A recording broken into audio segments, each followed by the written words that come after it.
Am I the jerk for telling my husband Happy Father's Day on Mother's Day because it felt like I was doing it all alone today? Posted by you/temporary_try_737. This morning, I woke up early to order myself coffee so he could take our son to pick it up and surprise me. Then they went to the grocery store and thoughtfully picked out my favorite breakfast and came home. My husband made half of the breakfast and then asked me to make the other half. No problem, he acknowledged that he was asking me to do the work while still taking credit for the benefit of our kids' experience and memories. It was no problem until he went upstairs to go to the bathroom, and after 45 minutes, I walked upstairs to check on him and found him asleep in our bed. He slept the entire afternoon. Later that day, I was doing the absolute mountain of dishes, my third load for the day, that's another story, and he asked me to make a grocery list. I asked if he could please make the list because I was in the middle of doing the dishes, and further tried to coax him by using Mother's Day in a playful way. I really didn't want to drop what I was doing to look in the fridge, he was already standing right in front of it, to tell him what we needed for dinner. He knows what the ingredients are, he could easily look himself, but he insisted I help him. I was super frustrated, so I took a deep breath, washed and dried my hands, and then opened the fridge and started telling him what we needed. He could sense my frustration and called me on it. I explained that I was really hoping he could make the list himself just this once because I was in the middle of doing the dishes. I explained that when I make a grocery list, I just look at what we have and write down what we don't, and I didn't understand why he needed my help. He started talking over me, saying that if I had a problem making a grocery list with him, I should have just told him. I told him that I did communicate that with him, but he doubled down and told me that I need to learn some patience. I smiled and said, "Happy Father's Day," because it was the nicest thing I could think to say. That completely set him off. He went off on me, refused to get ingredients to make our dinner, bought dinner only for himself and our kids, and has been giving me the silent treatment for over an hour. He says I went too far. Am I the jerk here? Edit. Wow, I did not realize I was going to wake up to so much to read. Thank you for all of your feedback. I have been enjoying my self-brewed coffee this morning and taking in your responses. I have a lot to look over and think about. I know divorce is the obvious answer. Edit 2. No, divorce isn't the obvious answer for this specific incident. Edit 3. I mean, the idea of divorce is not solely based on this one specific incident. Several people have commented, thinking everyone is jumping to divorce based on this one situation. It is more complex than just this one day. No, I'm not using Reddit as a poll to decide whether or not to leave my marriage. Both of our mothers are dead, unfortunately. Our children are 6 and under. It is common for parents to help and facilitate the day. 6-year-olds and toddlers can't be responsible for celebrating their parents. I didn't expect anything from him. I know it's just a Hallmark consumerism holiday. People who have commented are correct in saying that this incident is just representative of every other day, but it was magnified by the fact that Mother's Day was a particularly crappy day to choose to be particularly crappy. I felt like maybe I was the jerk for making the petty comment. I am neurodivergent, and sometimes I have trouble picking up on whether I did something wrong that I didn't realize was wrong to say or do. I appreciate all of the anecdotes about your strength and ability to move forward after leaving an exhausting marriage. It is inspiring. Update 2 days later. Since Sunday, I have not lifted a single finger for baby Sinclair, my internal nickname for him. Unless it directly impacts our kids, every time he asks for my help or wants me to do something for him that he can do himself, I just use my absolute sweetest voice to let him know he doesn't need my help and that I believe in his ability to complete the task himself. Then I smile and walk away. The third time I did this, he said I was making him uneasy. I couldn't help but LOL, which made him announce that he felt even more uneasy. I know it wasn't kind, but I calmly told him he is a pathetic human. I told him I'm sorry it has to be me, but someone in his life needs to tell him to grow the F up. I told him I care about him and love him, but I will not tolerate being treated with disrespect even one more day. He said I am abusive. The actual audacity. I spared the divorce conversation, for safety reasons and because I have said many times before that I want to leave, but financially, it isn't possible right now. Side note, I tried to leave last year because he was making me feel unsafe, and his behavior was erratic. I went to the emergency room during a mental breakdown and told them about the abuse, which they noted in detail on my file.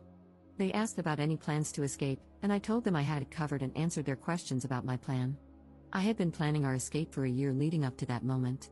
They told me they had to document the reported abuse in my file. I asked them to check my chart to make sure it wasn't tied to his account. They looked at it in front of me and said they had made sure he wasn't on my emergency contacts or attached to my chart in any way. But then guess who got an email with my chart notes detailing his abuse and my exit plan before I even got home? I had to cool things down and start over with a new plan that I kept entirely to myself. However, at that point, he knew I had saved up money to leave, so most of my savings were depleted within a couple of months.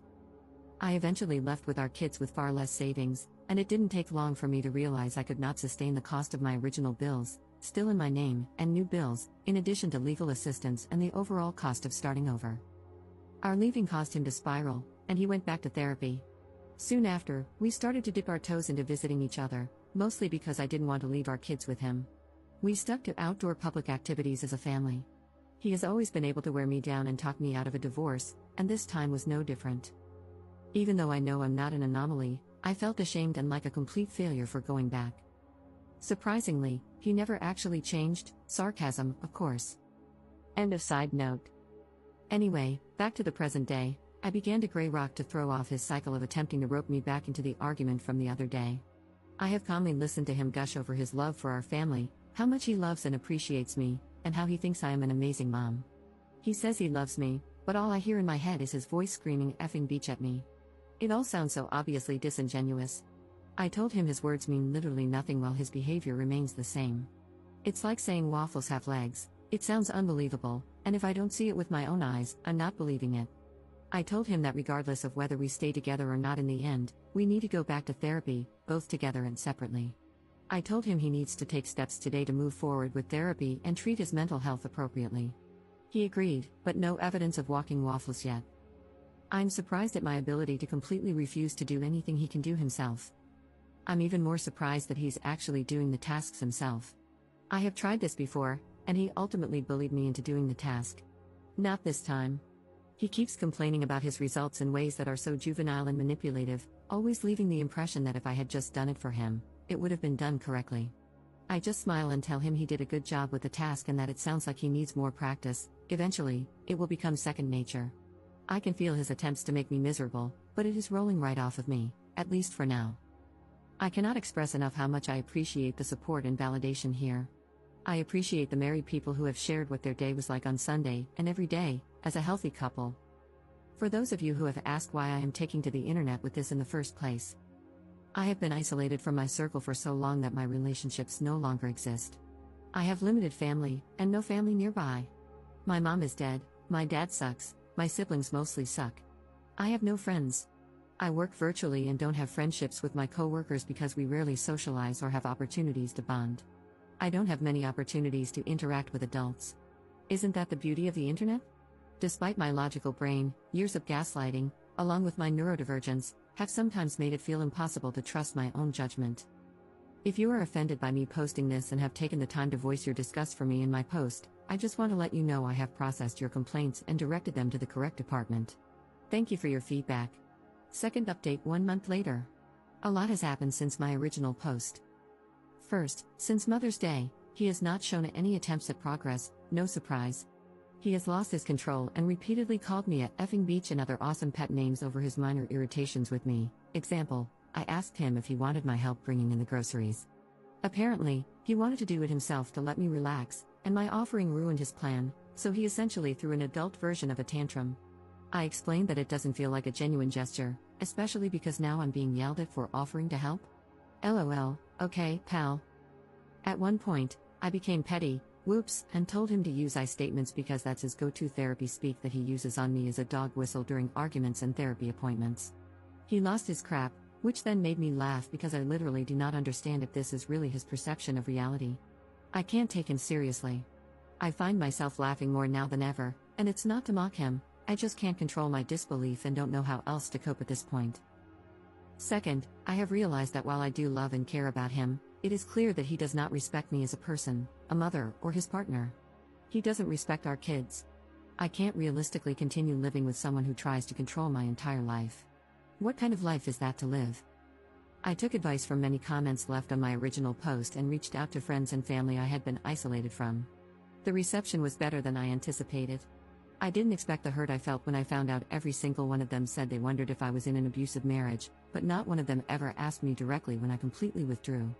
I don't blame them, but it was hard to ignore the pain I felt from that. This was also a reason I never reached out to anyone when things got really bad. It seemed like they had their own lives to worry about and clearly weren't concerned about my absence. A couple of the people I reached out to were lifelong friends whom I had to formally end friendships with when I started dating my husband because of his jealousy, and I never got to mourn those friendships. It felt like a piece of me that had been broken began to heal. Anyway, it was a positive step because some of my family members were relieved I opened up to them, and now I don't feel so isolated and alone. So thank you to everyone who encouraged me to do that. I am not sure what my next steps are, but I am feeling more confident in my path forward. I do know that from here on out, I'm doing whatever the F I want, don't worry, as safely as I can. Thank you. Commenter. I'm glad for you. I'd like to point out something. Some of these friends who didn't reach out when you withdrew may not have known how to do it or may have been afraid you would reject them. I'm sure they are genuinely glad that you are reaching out again. Give them a chance to be your friends. Commenter's response. Sorry, but I'm so sick of people like Op pretending that they would have taken it well, even decently if their friends had actually asked that. Op's response. I'm not pretending I would have taken it well. I even said I don't blame them. I understand that from their perspective, it would have been extremely tricky. I understand that I am the one who drifted away from them. I understand.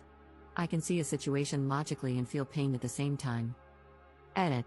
I think the pain I felt really had nothing to do with my friends and family and everything to do with the fact that I felt like I was crazy for so long. I thought everyone believed he was a great person. My pain was partly disappointment in myself for not seeing what everyone else saw. Third update 8 months later. 246 days ago, I posted asking AITAH for telling my husband Happy Father's Day today because it felt like I was doing it all alone today. I knew I was in an abusive marriage, but I was stuck. I remained stuck until it escalated beyond return. I wanted to provide an update to show how things can escalate. The very next month after my original post, he pushed me down the stairs backward. The following month, he started threatening his life if I didn't stay with him. The month after that, he began looking into buying a gun. The month after that, he became physically violent toward me in front of our kids and emotionally abusive toward them. The police were called multiple nights in a row. My kids and I have been staying at someone else's house since mid-November. We left with a weekend's worth of clothes each, toothbrushes, and some of their favorite toys that I could quickly grab. We are starting completely over, and it feels very weird. Following my previous post, he drained the savings I had accumulated to escape with my kids. I am in the process of finding a new job. As weird and scary as this process has been, I have never felt safer. My kids have never been happier.